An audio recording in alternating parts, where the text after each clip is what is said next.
Perintah Kaisar Naga. Jangan lupa like, komen, dan subscribe RD1 Channel. Bab 3302. Siapa orang-orang itu?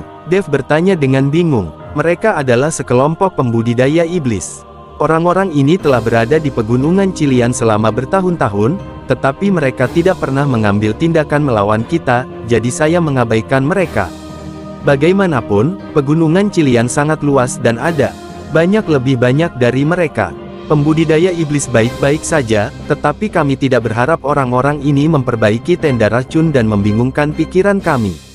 Raja Harimau berkata dengan marah, sebenarnya ada pembudidaya setan di pegunungan ini. Tampaknya para pembudidaya setan ini benar-benar menyebar. Dev menghela nafas dengan emosi. Selama itu adalah tempat yang agak terpencil, akan ada pembudidaya setan yang muncul. Adik kecil, terima kasih telah membantu kami, jika tidak kami akan sangat membenci para biksu manusia.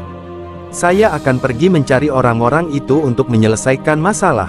Setelah Raja Harimau selesai berbicara, dia ingin pergi bersama kelompok harimau. Tunggu sebentar. Dev memanggil Raja Harimau, lalu berkata, kamu sudah lama tinggal di pegunungan Qilian.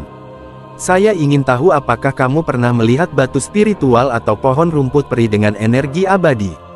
Mendengar Dev menyebutkan Ki abadi, Raja Harimau menjadi sangat berhati-hati, lalu menggelengkan kepalanya dan berkata, saya belum pernah melihatnya, dan saya menyarankan Anda untuk tidak mendengarkan rumor tersebut. Tidak ada Ki peri di Gunung Qilian ini jarak. Setelah Raja Harimau selesai berbicara, dia pergi bersama anak buahnya. Tanda seru. Melihat Raja Harimau pergi, Dev selalu merasa bahwa Raja Harimau pasti sengaja menyembunyikannya darinya. Ia pasti mengetahui keberadaan energi abadi, tetapi ia tidak ingin memberitahunya. Setelah Yin Chihu pergi, Dev merasa seperti sedang mengejar Miao Lao dan yang lainnya ke arah mereka melarikan diri. Jika ada pembudidaya iblis di pegunungan ini, itu akan berbahaya. Bagaimanapun, monster mudah untuk dihadapi, tetapi para pembudidaya iblis itu tidak mudah untuk dihadapi. Ketika Dev menyusul Tuan Miao dan yang lainnya, semua orang tampak sangat terkejut. Adik, kamu baik-baik saja? Tuan Miao bertanya dengan prihatin ketika dia melihat Dev. Tidak apa-apa, Dev tersenyum ringan. Di mana harimau merah perak itu? Apoteker Chen datang dan melihat ke belakang dengan cemas, dan menemukan bahwa tidak ada harimau merah perak yang mengikuti Dev. Jangan khawatir semuanya, macan merah perak telah pergi. Mereka itu juga karena pengaruh tenda racun yang menyerang kami, dan sekarang mereka baik-baik saja. Petik 2, kata Dev. Ketika semua orang mendengar ini, mereka segera menghela nafas lega. Jika harimau merah perak mengejar mereka, mereka mungkin tidak dapat melarikan diri dari pegunungan Qilian. Terima kasih kepada adikku. Untuk hari ini, jika tidak kita semua setiap orang harus menjawab di sini. Petik 2, Miao Lao berkata dengan sangat berterima kasih. Biksu lain juga melangkah maju untuk berterima kasih kepada Dev. Saat ini, tidak ada yang berani meremehkan Dev. Miao Lao, karena kita berada dalam satu tim, kita harus saling membantu. Dev tersenyum tipis, lalu melihat sekeliling dan menemukan bahwa Kai Hongwei dan putrinya tidak ada di sana, jadi dia bertanya, Tuan Miao, di mana Bos Kai dan putrinya? Petik 2, saya tidak tahu, mereka pergi lebih dulu dan kami tidak mengejar mereka.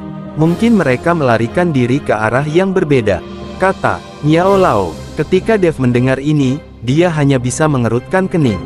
Memikirkan keberadaan pembudidaya iblis di pegunungan ini, dan berpikir bahwa si Kong Zhen tidak meminum ramuannya sendiri, tetapi tidak terpengaruh olehnya. Tenda racun, Dev, aku punya firasat buruk di hatiku, rusak. Dev mengerutkan kening dan berkata, ada apa? Miao Lao bertanya dengan bingung.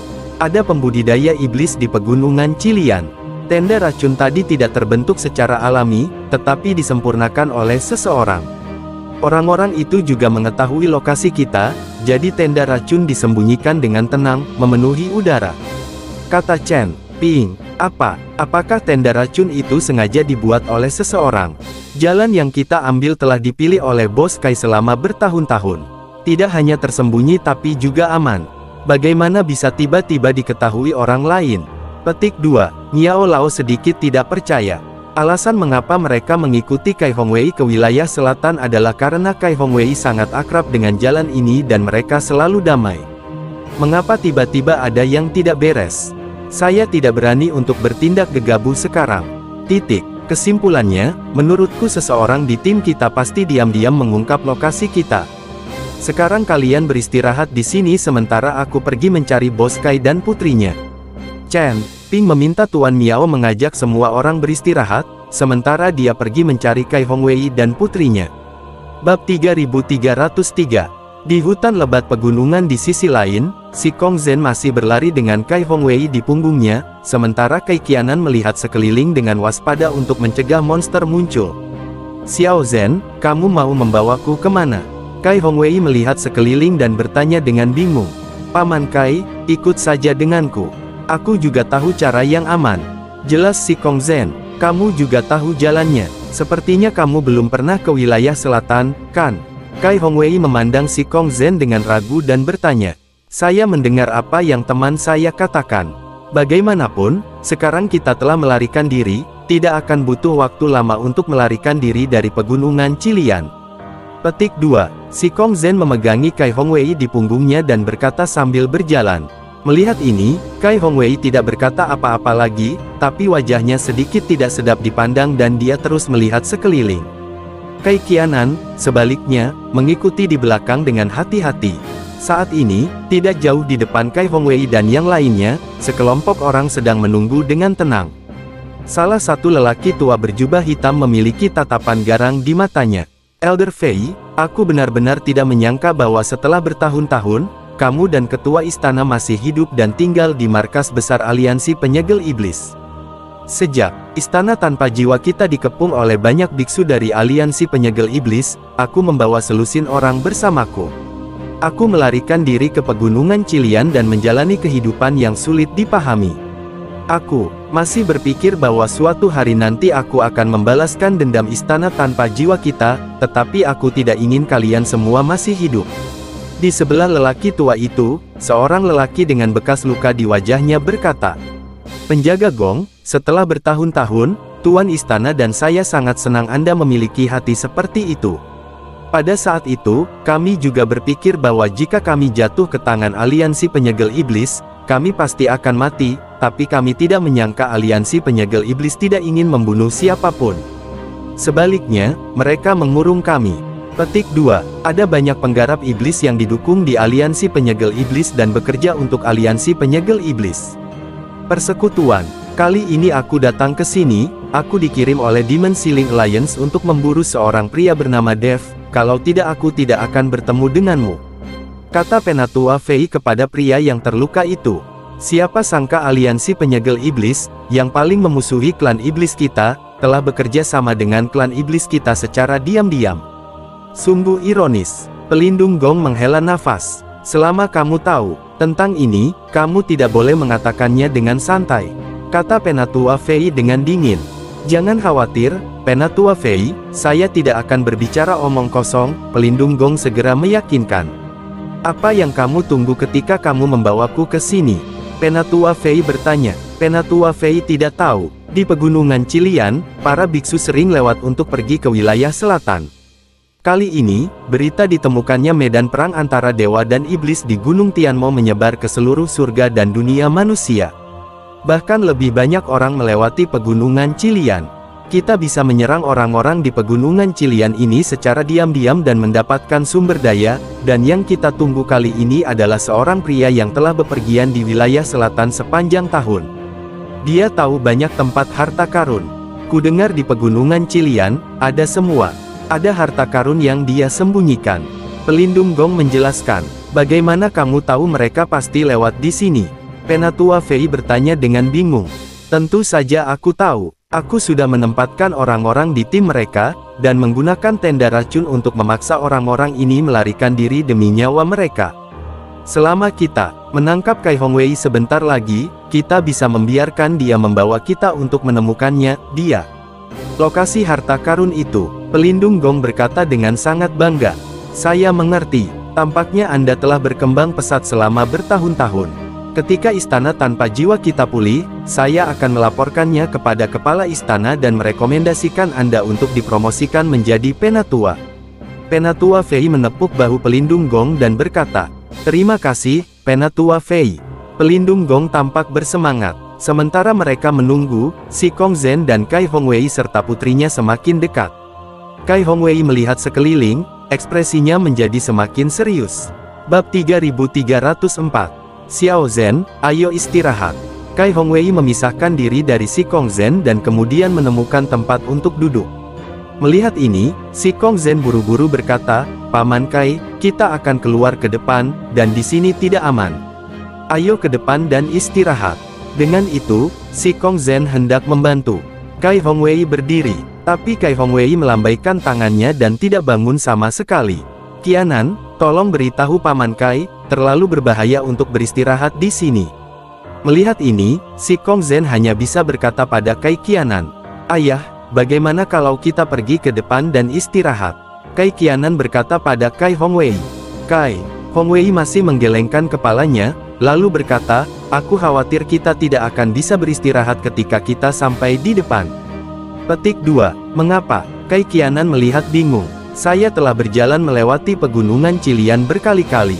Tidak mungkin keluar dari pegunungan Qilian dari sini. Petik 2. Setelah berbicara, Kai Hongwei memandang Si Kongzhen dengan mata dingin dan berkata, Xiao Zhen, tolong jelaskan mengapa kamu perlu melakukannya, bahwa apakah kita sampai? Tubuh Si Kongzhen bergetar dan dia dengan cepat menjelaskan, Paman Kai, itu tidak mungkin kan? Aku juga mendengar apa yang dikatakan temanku, jadi aku memilih jalan ini. Apakah aku salah memilih?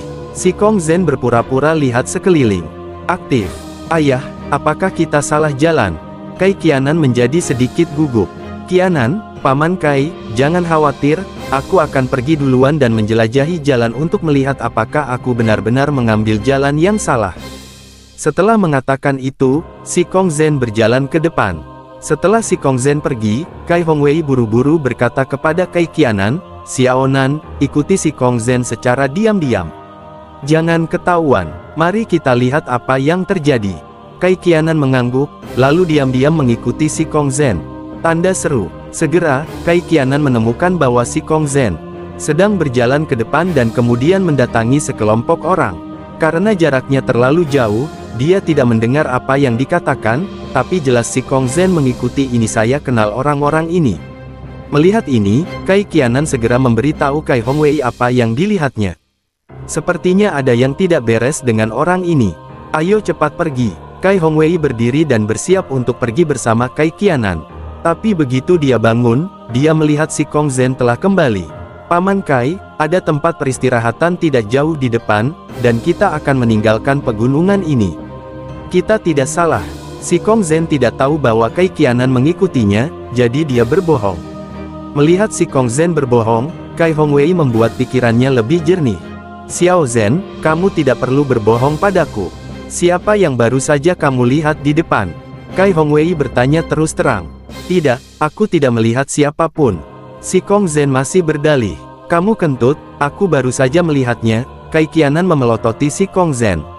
Setelah mendengar ini, Si Kongzhen tahu bahwa dia telah ditemukan, dan tubuhnya mulai mundur dengan tenang. Kai Hongwei tiba-tiba mengulurkan tangannya, dan udara di depannya bergetar, meraih Si Kongzhen dengan satu tangan. Kamu masih ingin melarikan diri? Si Kongzhen menjadi pucat karena terkejut, berbalik dan lari. Genggaman Kai Hongwei kosong, tapi puluhan pohon berubah menjadi bubuk di bawah genggaman ini. Si Kongzhen berlari sekuat tenaga. Melihat ini, Kai Hongwei ingin mengambil tindakan lagi, tetapi seteguk darah muncrat. Saya baru saja terluka, tetapi sekarang saya bergerak dan cederanya terpengaruh. Ketika Si Kongzhen melihat Kai Hongwei memuntahkan seteguk darah, dia langsung santai dan berhenti melarikan diri. Paman Kai, karena kamu telah melihatnya, aku tidak akan menyembunyikannya darimu. Faktanya, pelindung gong sedang menunggumu di depan. Selama kamu bersedia bekerja sama dengan kami dan memberitahu kami harta karun itu loh, aku jamin tidak akan terjadi apa-apa padamu. Iya, kata Si Kongzhen bangga. Gong pelindung yang kamu bicarakan adalah kultivator iblis yang bercokol di pegunungan Qilian. Kai Hongwei bertanya, bersambung.